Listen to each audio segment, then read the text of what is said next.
दोस्तों पीएम भोजपुरी लोकगीत में आप लोग का स्वागत है। आज आप लोग के लिए एक प्यारा से गीत है।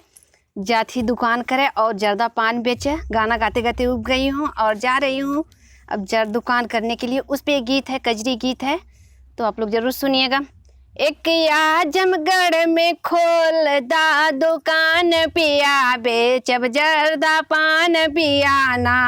एक आजमगढ़ में खोलदा दुकान पिया बेचब जर्दा पान पिया ना।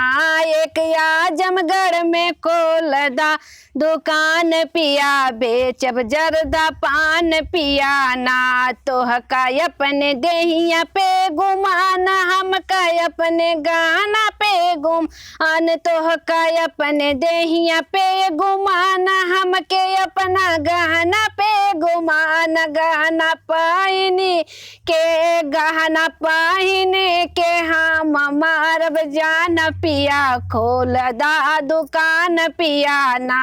गहना पहिने के हम मारब जान पिया खोलदा दुकान पिया ना।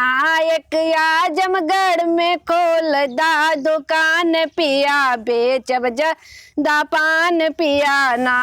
एक आजमगढ़ में खोलदा दुकान पिया बेचब जर्दा पान पिया ना।